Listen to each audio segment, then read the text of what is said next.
Hallo, heute gibt es auf meinem Kanal ein sehr einfaches Mante-Rezept mit einer Kartoffel-Spinat-Füllung, das ich bereits vor mehreren Wochen auch auf Instagram gepostet habe. Dieses Rezept nennt sich Societe Mantese, was so viel bedeutet wie High Society Mante. Vermutlich, weil die Damen aus der High Society sich zu schade waren, klassischen Mante zuzubereiten, das bekanntlich sehr viel Zeit in Anspruch nimmt. Diese Schneckenversion ist natürlich nicht nur viel schneller zubereitet, sondern macht auch optisch viel her. Wir benötigen auch gar nicht so viele Zutaten. Diese Zutatenliste findet ihr auch unten in der Infobox und auch den Link zum entsprechenden Blogbeitrag auf meinem Blog. Fangen wir mit der Zubereitung an. Zunächst gebe ich die Kartoffeln in einen Topf und gieße sie mit Wasser auf und koche sie ca. 15 bis 20 Minuten, bis sie schön weich werden.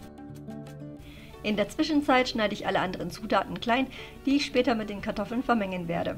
Das heißt, die Zwiebel schneide ich in Würfel und anschließend auch den Spinat in feine Stückchen.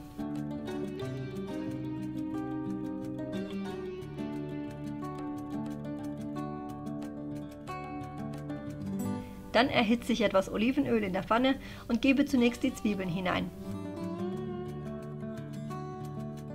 Die Zwiebel brate ich an, bis sie schön braun werden und gebe im Anschluss den klein geschnittenen Spinat dazu. Den Spinat dünste ich so lange mit, bis er zerfällt und würze das Ganze dann mit Salz, Pfeffer und Paprikapulver.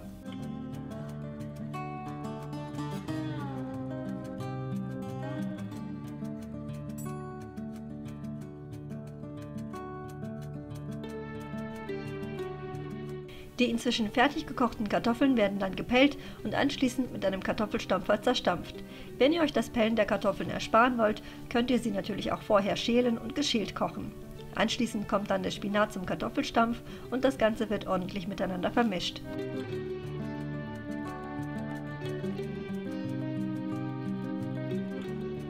Für den Teig gebe ich das Mehl zusammen mit dem Ei und dem Salz in die Rührschüssel und schalte die Küchenmaschine an.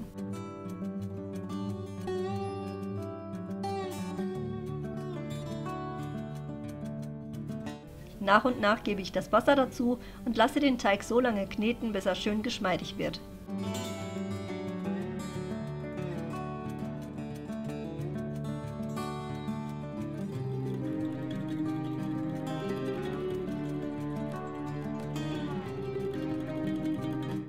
Den fertigen Teig schneide ich in 4 gleichmäßige Portionen ein und forme sie mit den Händen nochmal zu Kugeln.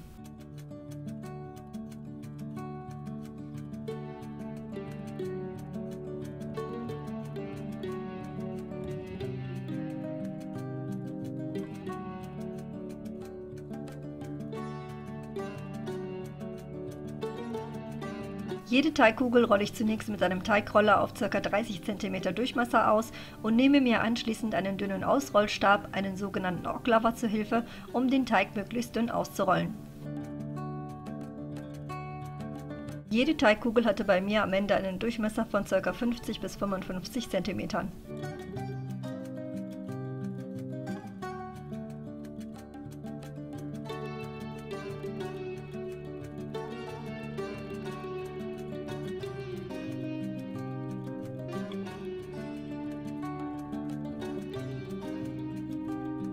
Den ausgerollten Teig schneide ich dann kreuzweise in 4 Teile. Da die Kartoffel-Spinatmasse ziemlich klebrig ist, füllt man sie am besten in einen Spritzbeutel, um die Masse nicht mit den Fingern oder mit dem Löffel auf dem Teig verteilen zu müssen. Es sollte dabei natürlich darauf geachtet werden, dass keine zu großen Kartoffelstückchen drin sind, damit die Masse gut durch die Öffnung des Spritzbeutels oder der Tülle gedrückt werden kann. Am besten teilt ihr euch auch die Füllung in 4 Portionen ein, sodass ihr pro Teigkugel auch die gleiche Menge an Füllung habt. Die Kartoffelspinatfüllung verteile ich nun gleichmäßig auf die runde Seite jedes ausgerollten Teigstückes und wickele die Füllung ein.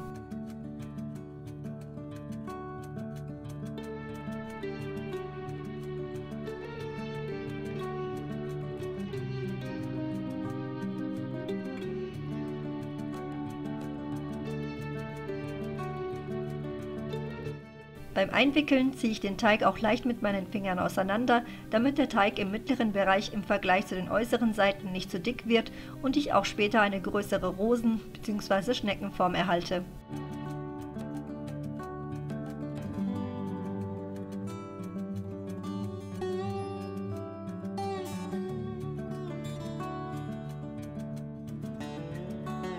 Mit den anderen gefüllten Teigstückchen als auch mit den restlichen 3 Teigkugeln verfahre ich nun genauso, sodass ich am Ende insgesamt 16 Schnecken erhalte. Dieses Gericht lässt sich übrigens auch in größeren Mengen zubereiten und im Gefrierschrank bevorraten. Das ist vor allem dann sehr praktisch, wenn man nicht so viel Zeit zum Kochen hat. Ich habe hier insgesamt 9 Schnecken weiterverwendet und den Rest für später eingefroren.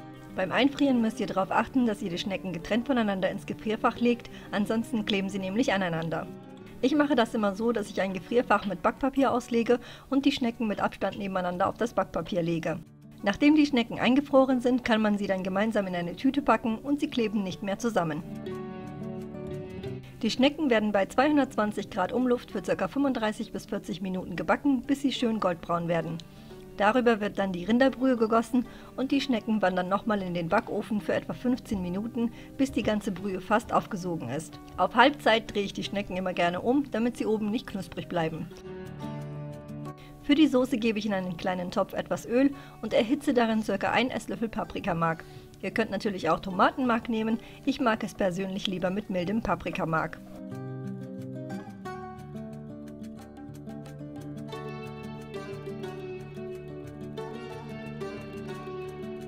Nach 15 Minuten kann man die Schnecken auch schon aus dem Backofen holen und mit Knoblauchjoghurt und dem Paprikamark servieren. Guten Appetit!